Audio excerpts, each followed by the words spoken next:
ठीक, तो आपके पास था एक सिलेंडर, बना लीजिए। मात्र 2 सवाल आप दूर है, आपका ये वाला पार्ट खत्म हो जाएगा। ठीक, ये आपका एक सिलेंडर था, सिलेंडर में आपका दे रखा है हाइट 2.4, यानी कि इसकी ऊंचाई जो थी वो 2.4 मीटर थी और डायमीटर 1.4 था, तो रेडियस कितना हो जाएगा? 1.4 का हाफ 0.7 के आगे हम क्या लगा लेते हैं? सेंटीमीटर। ठीक है, अब कह रहा है कि इसमें से एक कोण काट करके निकाल दिया गया। क्या काट करके निकाल दिया गया? एक कोण काट करके निकाल दिया गया। अगर हम इसमें से कोण काट के निकालते हैं और कोण इसी साइज का है जिस साइज का ये सिलेंडर है, तो अगर कोण काट के निकालते हैं तो कोण कुछ इस तरीके का कटेगा। ज्यादा से ज्यादा कोण इतना ही बड़ा हो सकता है। अब हम इसको क्या किए? निकाल के बाहर कर दिए। निकाल के अगर बाहर कर दिए तो अंदर जो है वो एक कोण जैसा शेप बन जाएगा और बाकी का जो सिलेंडर है वो एज इट इज नजर आएगा। अब सवाल क्या है? सवाल कह रहा है कि आप इसमें हमको total surface area of the remaining solid निकाल के दिखाइए सेंटीमीटर स्क्वायर में। देखिए ध्यान से, सबसे पहले तो जब इसके अंदर देखा जाएगा, क्योंकि ये काट करके निकाला गया है, तो अंदर आपको क्या नजर आएगा? एक कोण जैसा नजर आएगा। कोण का, उस कोण का सरफेस एरिया जो है वो पहले निकालना पड़ेगा, यानी कर्व सरफेस एरिया ऑफ कोण की जरूरत पड़ेगी। प्लस अब एक काम करते हैं, अब उस सिलेंडर के चारों तरफ देखेंगे तो आपको सिलेंडर नजर आएगा सरफेस, मतलब कि आपको CSA ऑफ सिलेंडर की भी जरूरत पड़ सकती है। सही है, लेकिन इसके साथ ही साथ जब आप ऊपर यानी इसके छत पे देखेंगे तो आपको एक सर्कल नजर आएगा। लेकिन नीचे का सर्कल तो काट करके निकल गया है, लेकिन ऊपर अभी भी सर्कल बचा हुआ है। तो जो सर्कल नजर आएगा वो कितना हो जाएगा? Area of circle, area of the top लिख देते हैं, सर्कल अच्छा नहीं लग रहा, एरिया ऑफ द टॉप लिख देते हैं। तो curve surface area of cone में आप क्या लगा देंगे? पाई आर एल लगा देंगे। इसमें क्या लगा देंगे? 2 पाई आर और एच लगा देंगे। और यहां पे आप क्या लगा देंगे? पाई आर स्क्वायर लगा देंगे। अब सबसे पहले ये देखेंगे कि क्या क्या ऐसा है जिसको कॉमन निकाला जा सकता है। तो कॉमन मेरे ख्याल से पाई तो हमेशा कॉमन ही होता है। रेडियस जो है वो दोनों का सेम है, यानी कि रेडियस को भी क्या किया जा सकता है? निकाला जा सकता है। तो यहां क्या बच गया? L, यहां क्या बच गया? 2H बच गया। और यहां क्या बच गया? काम पहले से थोड़ा सा आसान हो जाता है। अब इसको 22/7 इंटू R की वैल्यू है 0.7, L की वैल्यू अभी हमको नहीं पता है।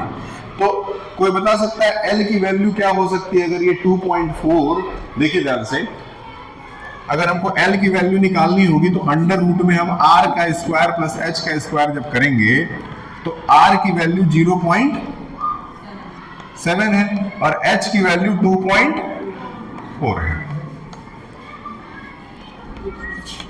देखिए आंसर तो इसका आपका आएगा 6.25, ठीक है, लेकिन आप करके इसको चेक करिए, 0.7 का स्क्वायर और 24 का स्क्वायर दोनों को ऐड करिए, ऐड करके देखिए कितना आ रहा है। 6.25 अगर आ रहा है तो 625 किसका होता है? 25 का, यानी कि इसका स्लैंट हाइट 2.5 आना चाहिए। आप चेक कर लीजिए कितना आ रहा है।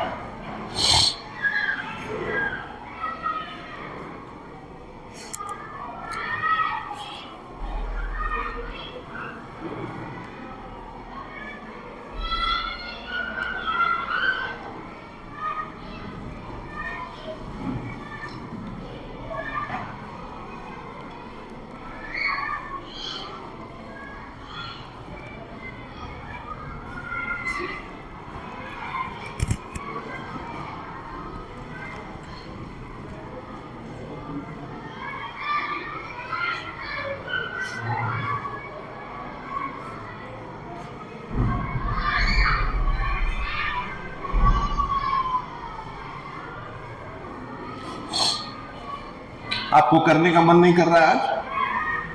गेम में तो 3 दिन आप लोगों को बहुत मन कर रहा था।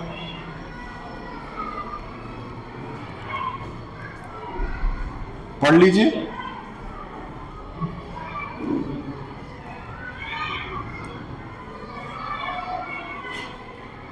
वैसे भी पूरे सुबह 7:30 बजे से लेकर के 8 बजे से लेकर के और 2 बजे तक लगातार फोकस करके पढ़ना यह नामुमकिन बात है, चाहे हम हो चाहे कोई भी बच्चा हो।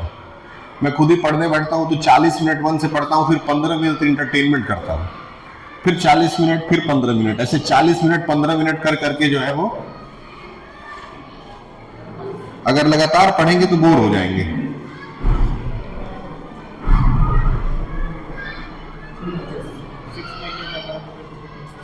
2.5 आया है, 2.5 आ गया, सही है।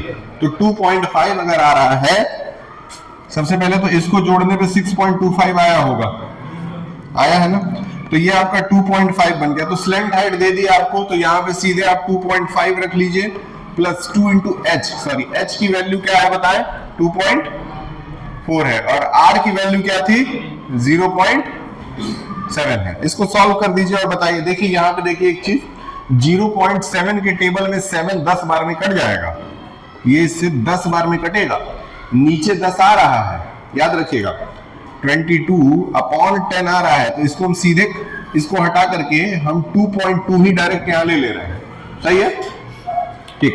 अब इधर वाला सॉल्व करते हैं अगर, तो इसको तो 2.5 एज इट इज रखेंगे, ये हो जाएगा आपका 4.8 और ये हो जाएगा आपका 0.7। अब जरा जोड़ करके आप अपना दिमाग का कलाकारी दिखाइए, इसको खत्म करिए।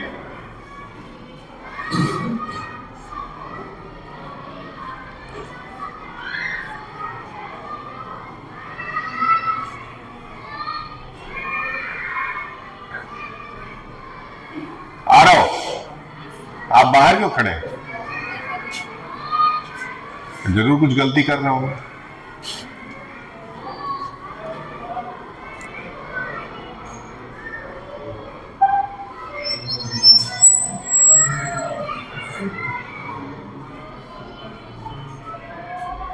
कितना है,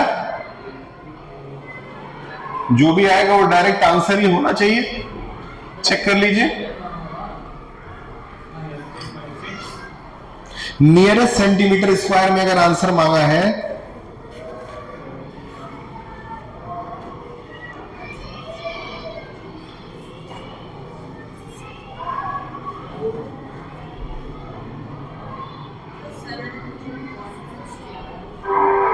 कितना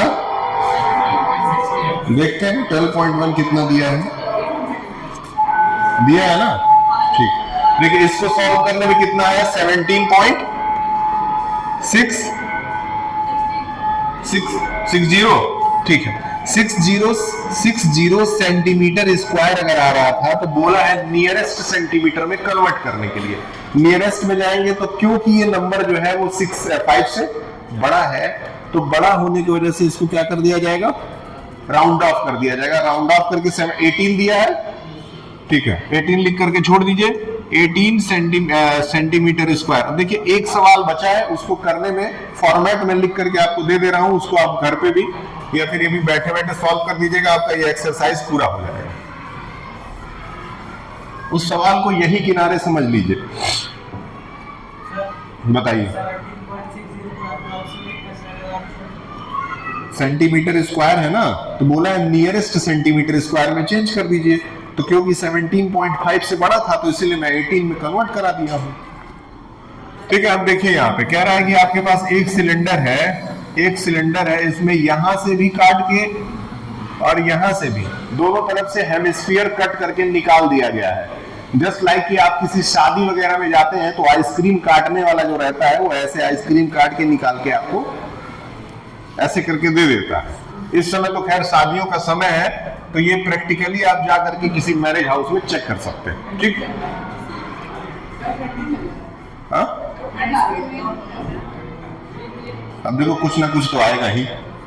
देखिए सवाल में क्या है, कह रहा है wooden article is made by scooping out hemisphere from each end of the solid cylinder as shown.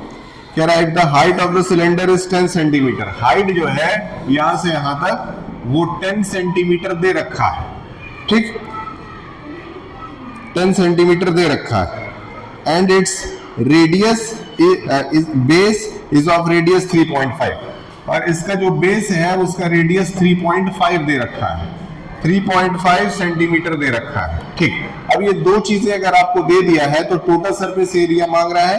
Total surface area देखिए, आपको दो चीज केवल करना है, बहुत ध्यान से समझिए, क्योंकि यहां से अंदर से एक हेमिस्फीयर काट के निकाला गया है और यहां से भी एक हेमिस्फीयर काट के निकाल दिया गया है। इसका सरफेस एरिया और इसका सरफेस एरिया दोनों को एक साथ अगर इकट्ठा कर देंगे तो एक स्फीयर बन जाएगा। क्या बन जाएगा? और उसके अलावा एक सिलेंडर का पूरा गोल वाला हिस्सा आपको नजर आएगा देखने पे बाहर से, क्योंकि वो सिलेंड्रिकल शेप में था। समझ में आ रहा है? तो कुल मिला जुला करके जो इसका सरफेस एरिया निकल रहा है, जो सरफेस एरिया निकल रहा है उसमें एक 2 पाई RH हमको नजर आ रहा है। क्यों नजर आ रहा है? क्योंकि curve surface area of cylinder है। और उसके साथ ही साथ एक 4 पाई R स्क्वायर हमको नजर आ रहा है। क्यों?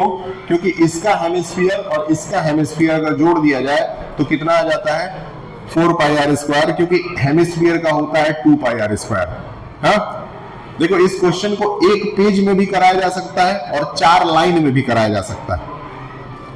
अब एक पेज में कैसे कराते? तो पहले इसका अलग निकालते, फिर इसका अलग निकालते, फिर इसका अलग निकलवाते, फिर जोड़ते घटाते, उसमें बहुत ज्यादा आपका टाइम वेस्ट होता। एग्जाम में आपको 35 सवाल लगाना है। एक सवाल को करने के लिए लगभग 6.5 मिनट का समय आपके पास रहता है। 6.5 मिनट के आसपास मान के चलिए। अब उस 6.5 मिनट के सवाल में MCQ भी हो सकता है और फिर केस बेस्ड स्टडी भी हो सकता है। एक केस बेस्ड स्टडी का सवाल अगर आप लगाते हैं तो लगभग आपको 10 से 15 मिनट का समय वो ले लेता है, जो 5 नंबर के सवाल आते हैं पीछे जो रहते हैं पेपर में। तो इसीलिए जहां समय बच सके वहां ज्यादा से ज्यादा समय बचाना है, ताकि लास्ट वाले जो हैवी क्वेश्चंस हैं उसको आप कर सकें। दूसरा तरीका सजेशन ये है कि पेपर हमेशा पीछे से लगाइए तो ज्यादा बेहतर होगा। 5 नंबर वाला सवाल पहले करिए, 4 नंबर करिए, फिर 3 नंबर करिए। MCQ में क्या है, कम समय में भी आप टिक मार के आ सकते हैं। ठीक है,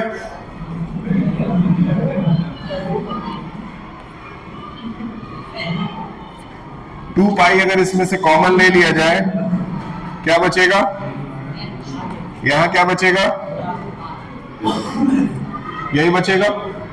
इसके बाद से वैल्यू रख दीजिएगा, आंसर निकाल लीजिए। 2 × 22/7 इंटू रेडियस है आपका 3.5, हाइट है आपका 10 और फिर रेडियस है आपका 3.5। इस गलत हो गया?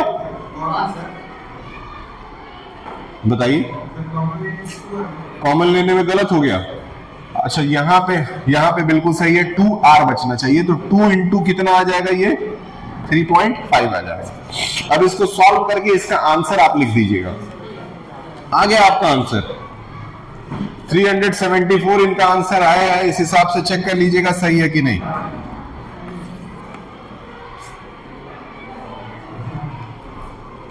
याद रहेगा?